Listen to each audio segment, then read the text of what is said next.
nagpapabanal, no? So ito yung napakahalaga sa ating pananampalatayang Kristiyano. Una, ang langis ay ginagamit ng pari para ipaalala na ang Diyos ang nagpabanal, hindi ang mismong langis. Tandaan po natin yan, ang Diyos talaga.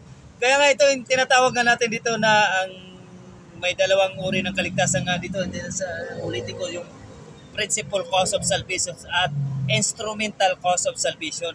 So, ibig sabihin na instrumental cause of salvation kasama itong ang simbahan, mga pari, mga sakramentas, mga sakramento, yung mga instrumental cause of salvation po yan, ang tawag dyan.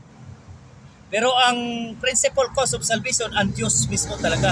Ang primary talaga na siya ang tagapagligtas, no? Siya ang talagang, ibig sabihin, siya ang namumuno dito pagdating sa ating kaligtasan.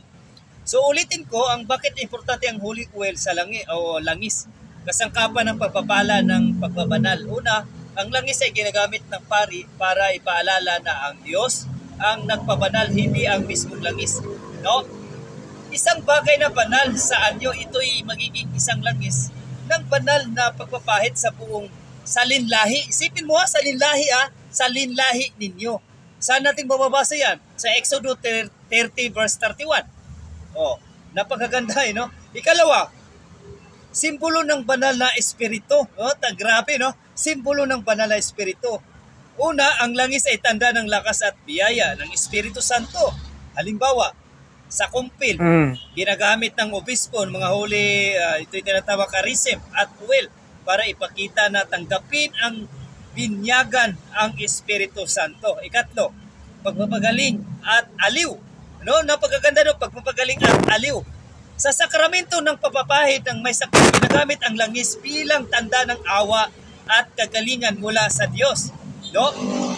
So, may sakit baka ang sino man sa inyo, ipatawag ang matatanda ng iglesia at ipanalangin siya na pahiran siya ng langis na sa pangalan ng Panginoon. No? So, saan natin mababasa yan? Sa Santiago 5 verse 14. So, napaka-biblical talaga ang ating turo. No? Santiago 5 verse 14. Kaya nakakatakot itong mga anti-Catholics talagang ipanalangin natin sila sapagkat sila ay half-truth. Pero sa Catholic Church, ito'y whole truth talaga. Nagpapahayag ng kabuuan ng pananampalatayang galing sa Diyos. Pang-apat, pagpili na at pagtalaga, no? So, pang-apat, pagpili at pagtatalaga.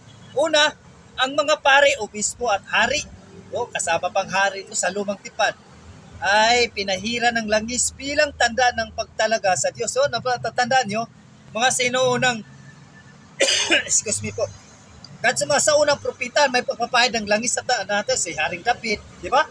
Mga sinaunang may langis, hindi na yung langis dito eh. Laging involved ang langis dito. Ikalawa, hanggang ngayon ay ginagamit ito sa ordination ng pari at obispo. Talaga napakaganda itong ating sa Old Testament hanggang New Testament, masusundan pa rin talaga natin, no? Talagang ng Catholic Church lang talaga ang gumagawa nito. Wala nang iba, mga sekta, wala yan. Ang Catholic Church lang talaga ang may gawa nito.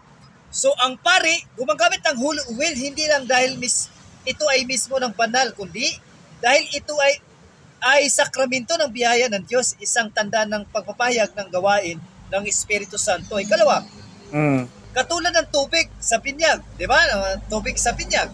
Ang tubig ay mismo, ordinaryo lang ito, tubig. Pero, sa bisa ng Espiritu Santo at dasal ng simbahan, ito ay nagiging tanda ng bagong buhay. Isipin mo, tubig, ordinaryo yung tubig yan. Pero dahil sa banal na Espiritu Santo, ito ay nagiging pagpapay ng gawain ng Espiritu Santo. No? So talagang katulad ng tubig ng pinyag at tubig mismo ang ordinaryo. Pero sa bisa ng Espiritu Santo at dasal ng simbahan, ito ay nagiging tanda ng bagong buhay. So, napakaganda talaga no yung ating aral lalo po sa Catholic Church. So, wala nang ibang nakasunod dito kundi ang Catholic Church lang talaga.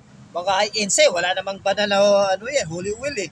Walang banal na tubig, walang extra sa salt nga, wala sila as in wala. Kahit banal, wala talaga. So, yun lang. So, kung gusto niyo magdagdag, dagdagan niyo lang. Ayun. Baka, wait lang.